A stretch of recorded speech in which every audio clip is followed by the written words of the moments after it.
Hey everybody, welcome to Mondays with Mike. I'm Mike, Chief Meteorologist Mike Iskovitz here at Fox 26.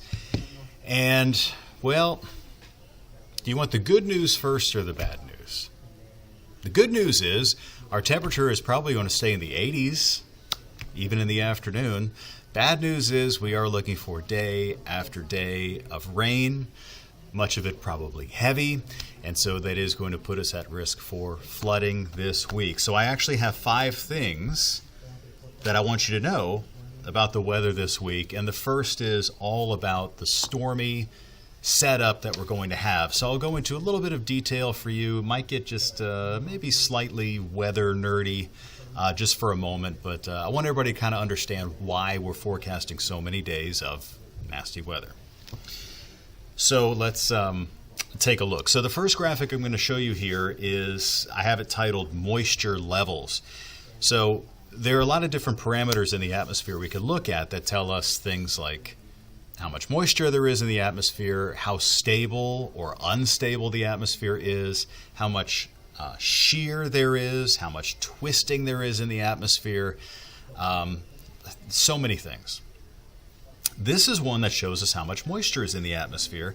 And what I'm plotting here for you is what is called precipitable water. And the easiest way for you to think about it is if you took like a column, I guess, wherever you're standing right now, okay, if you just looked up all the way to the top of the atmosphere and you took all of the moisture in that column and rained it all out, you turned it all from water vapor into liquid water, and you rained it all out. How many inches of rain would you get? So in this case, generally like a 2-inch precipitable water level is pretty high. So if you have a PW of 2 inches, that is usually, you could associate that with some pretty heavy downpours. If you start getting like hurricane type conditions, then that precipitable water can go up to like 2.5, 2.6, something like that, rarely higher. And that's when you're really in for some super heavy rain.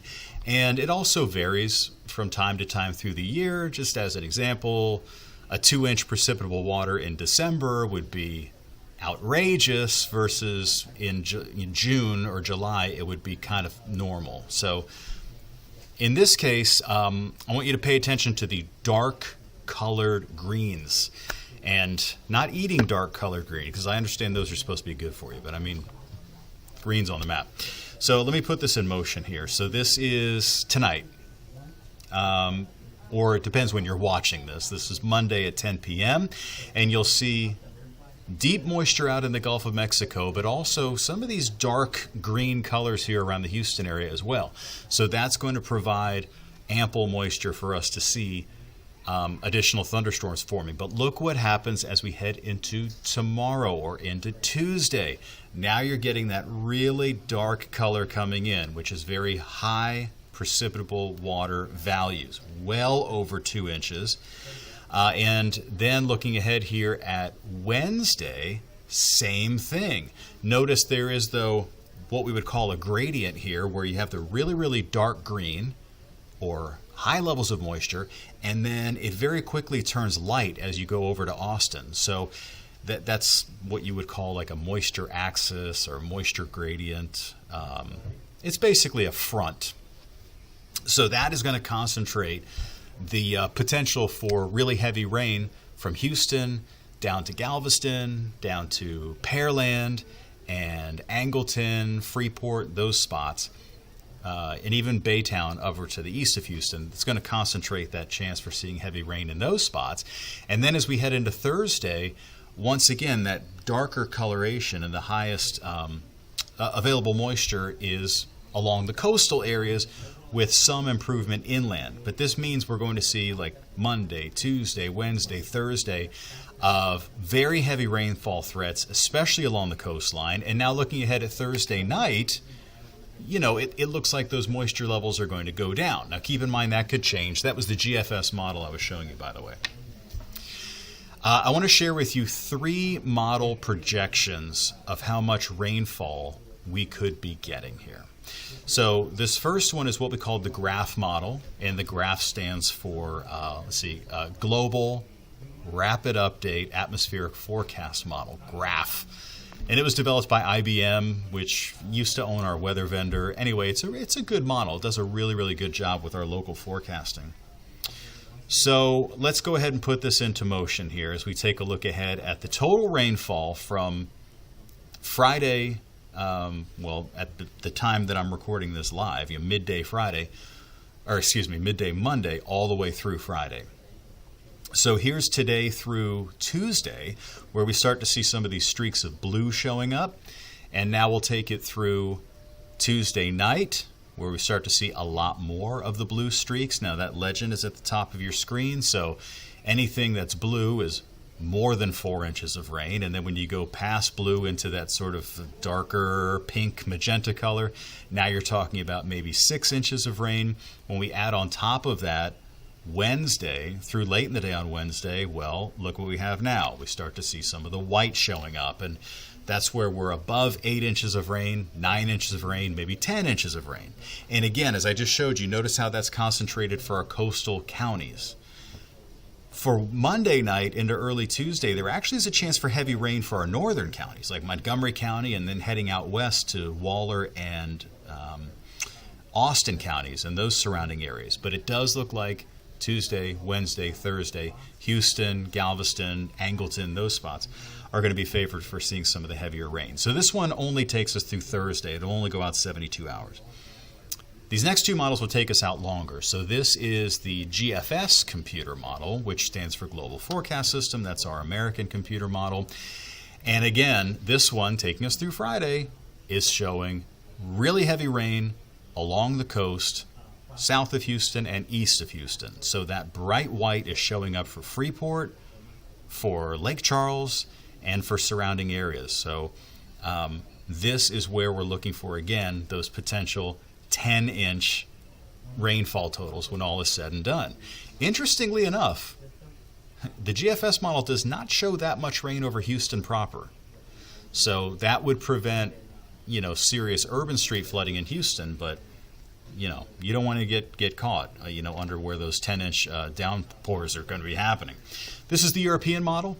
And interestingly enough, also, the Euro does not seem to be picking up on the intensity of the rain. It is showing a lot, but not quite as much. So as we take a look at today through Friday, the European model is showing some pretty widespread areas of 4 to 5 inches of rain.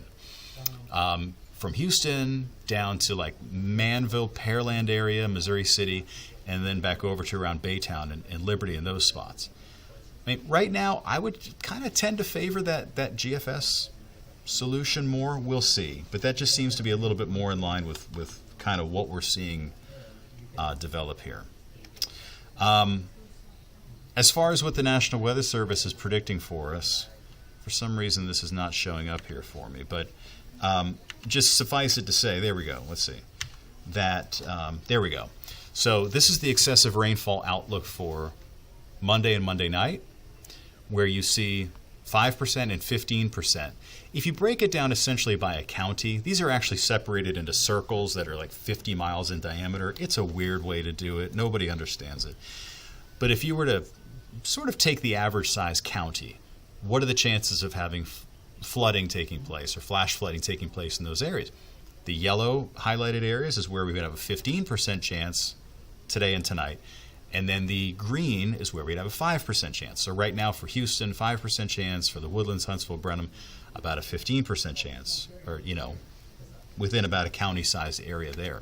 As far as tomorrow, heading into Tuesday, big portion of the state, including our area here in Houston, at a higher risk for seeing flooding. And then a look ahead even farther than that into Wednesday, same deal. And notice again how it's kind of shifting toward the coastline. Now right now, and I don't blame them, this comes from the National Weather Service. They don't want to focus in and say, this is exactly where it's going to hit, like that white that I just showed you. We can't be that specific this far out. But the bottom line is, what we can tell you is that we're in for a lot of rain, most likely this week. So that's number one. The second thing that I wanted to tell you was the status of our rivers and bayous and so forth. So that is actually a bit of good news, and that is that our river levels have recovered almost completely from Hurricane Beryl. So when Beryl was hitting, I mean, gosh, we had White Oak Bayou was out of its banks. I just drove past White Oak yesterday. I never drive into Houston, except for work. But, like, I'm never in that area. But we were there yesterday because we went to the Cat Cafe, the El Gato Cat Cafe, which was fun. But we go there partially for the cats and partially because they have the most amazing cinnamon rolls ever. So you wouldn't think that the most amazing cinnamon rolls in all of Houston, also with cats. But anyway, so go adopt yourself a kitty. Most of the river levels have completely recovered, and all those green dots that you see here on the map indicate all the Houston bayous, all of our local rivers are all in very good shape right now. There are a couple that aren't. So this is, I think, a cool new product that we have where we can take you down to each individual measuring location along particular rivers, in this case the San Bernard River, and we can show you where the level is compared to its minor flood stage, moderate flood stage, major flood stage.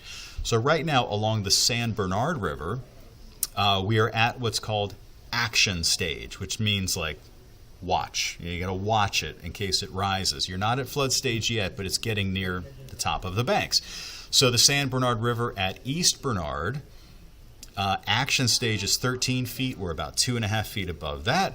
The San Bernard River near Bowling is just above action stage, and then the same thing for the San Bernard River near Old Ocean. Now, if you live in Old Ocean, let me know, because I've never met anybody from Old Ocean, but it's not too far away from Sweeney. It's also not that far away from like the West Columbia area, Holiday Lakes area, but I haven't yet to venture down to Old Ocean.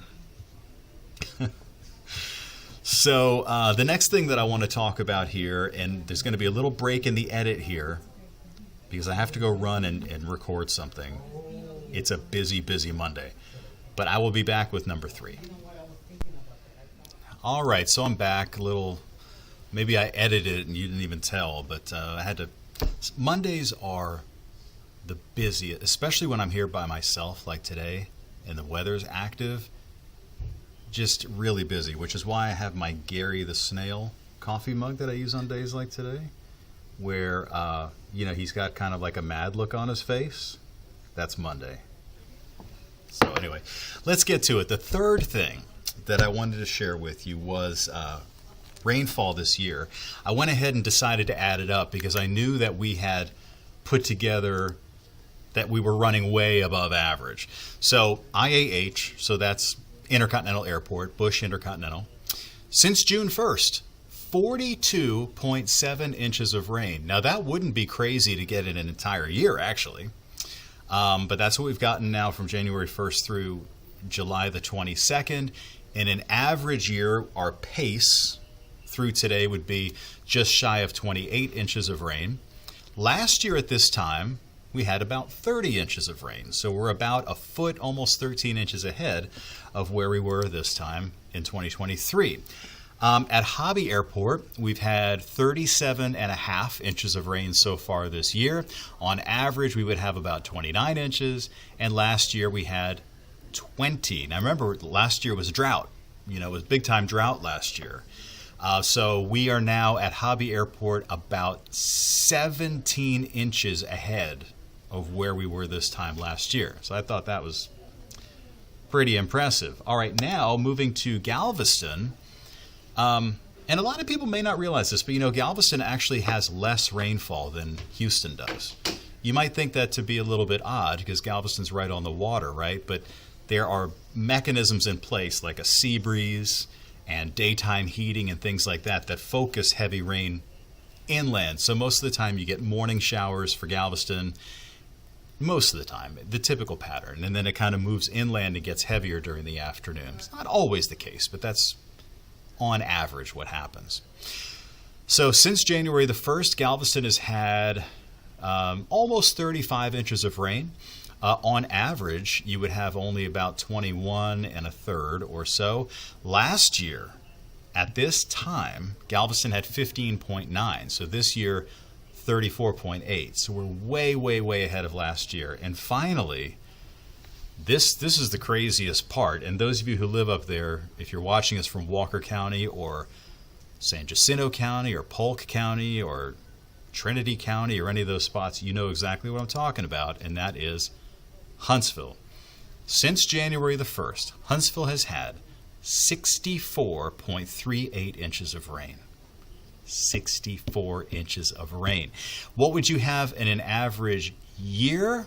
In an average year, you'd probably have about 48 inches-ish, maybe 50.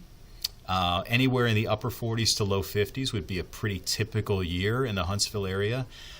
We've already gotten 64 inches, and it's only July 22nd. And we got a long way to go. So that's why we've had such problems with flooding up there and big problems along the Trinity River, San Jacinto River, and all of those spots. So that's the third thing that I wanted you to know about. All right, so the fourth thing is, how do we stay safe in all of this? And a lot of this are things that we've repeated over and over again. But on a day like today and tomorrow and even into Wednesday and Thursday, yes, we may be dealing with flooding where we talk about, a lot of times you'll hear people say, well, the ground is saturated, right? Yes, that leads to flooding. Or the bayous are swollen. Yes, that leads to flooding. But in an urban environment, meaning like where everything is covered in concrete, could be suburban also, but especially in the city of Houston, the impacts are caused by the fact that the water doesn't penetrate the concrete or the pavement. So at least when you're out in a grassy area or a wetlands area or even a forest, yes, it will flood, but the soil will also soak up a lot of that rain. In the city, that doesn't happen. And so the only way that we have to get rid of the water is for it to go down the storm drains. And a lot of times those things will become covered in, blocked, covered in debris. And so they can't drain properly. And also is just the fact that you can only slope so much. I mean, Houston's not very high as far as its elevation above sea level. We're between, depends where you are in the city, we're between about 50 and 100 feet above sea level. Let's just call it about 70 feet, 75 feet. And so if you were to take I-45 from Houston down to Galveston and down to the beach, you would have a slope of only about 1 foot per mile. I mean, that's like almost flat. It's basically flat. So we have to rely heavily on our drainage system and on our bayous, which of course have been improved a lot over the years. But that's why urban flooding is such a problem, and why you don't necessarily need days and days and days of heavy rain to cause some serious flooding problems. It could happen in an hour. You know what I mean? If you get 3 inches of rain in an hour, all of a sudden you have some serious flooding. So that's definitely one of our concerns. And then, as we always say, turn around, don't drown. I know it kind of begins to sound a little bit like a broken record. So just, some statistics here for you. When we talk about heavy rainfall and quickly flooded conditions, 1 inch of running water can sweep a person off of their feet. 12 inches of running water can sweep away a light car. 18 inches of water can actually sweep away a large vehicle. Now, that's if it's rushing water. I think we've all seen people drive into still, stagnant water. Your car is not necessarily going to get swept away, but it is going to get ruined if the water gets pulled up into the engine. So at the very least, you're going to wreck your car. And then of course the worst is you're going to get hurt. So, and also as we saw during Beryl, there was a rescue that had to take place on 288, because that area of 288 has become absolutely notorious for flooding. 288 and McGregor area, and then 610, it's just awful. But there were a lot of emergency responders, first responders, and firefighters and stuff like that, who were put in danger to try to rescue this person, who had gotten themselves into trouble. So that's the third thing that I need you to know about. Or the fourth thing is how to stay safe. All right, finally, let's talk about the tropics. Let's move on and talk about the tropics, because we actually do have some good news in that regard. So we've only had 2 named storms this year. I say only. I mean, one of them has been a whopper, obviously. Actually, I take this back. We've had 3. We've had 3 named storms. I forgot about Chris. There was a short-lived storm named Tropical Storm Chris, which was down in the southern Caribbean, the Gulf of Mexico, and all the attention was on Beryl. So people almost forgot, myself included, that it happened. So we are up to Storm C. The D storm is going to be Debbie, and right now we don't see that happening. I do want to call your attention, though, to this flare-up down here in the southern Gulf. Now, it's not going to spin up, I don't think, into like an organized tropical system or anything, but this is part of what's going to be pushed north. You remember those bright white colors that I showed you on that precipitable water map? So that's something to keep in mind. That's going to help us to see those hefty rain chances Tuesday, Wednesday, Thursday. Elsewhere in the Atlantic Ocean, we have a very quiet setup. And yes, we do see some of these tropical waves out there, but this is very typical of what you call the intertropical convergence zone. Right here. It's this line where you have rising air, and this is where the trade winds come together. So you have trade winds like this, and trade winds come down like this, and then on the south side of it, the trade winds go up like this. And so basically this is where you're always going to have lift, happening all the time. And you don't usually have tropical systems form this far to the south, but if you get a tropical wave that forms to the north of that area, then that's where you run into some trouble. So that's called the ITCZ, or the Intertropical Convergence Zone. All right, now we could check out our Fox model. Remember, this is exclusive to Fox. It was developed by Jim Weber, a meteorologist who was at our sister station in Tampa. It is a variation or a modification of the weather research and forecasting model, and it did a pretty good job, especially with the beginning of Beryl, with showing the intensification that it underwent. So let's just take a look at this. Heading through the day, Monday, Tuesday, what we're looking for are any tropical waves or anything that's starting to spin, and obviously we're not seeing that. So we're not looking for any organized tropical systems here anytime soon. All right, so that's the 5 things that I needed you to know. Stormy weather setup, the rivers, creeks, and bayous are low. Rainfall this year has been crazy. How to stay safe by turning around and not driving your car into that water. And then finally, an update on the tropics. So thanks for joining me here today for Mondays with Mike. It is a very, very, very busy day. Be careful out there. There are going to be some heavy downpours today through the remainder of the week, and I will see you next time.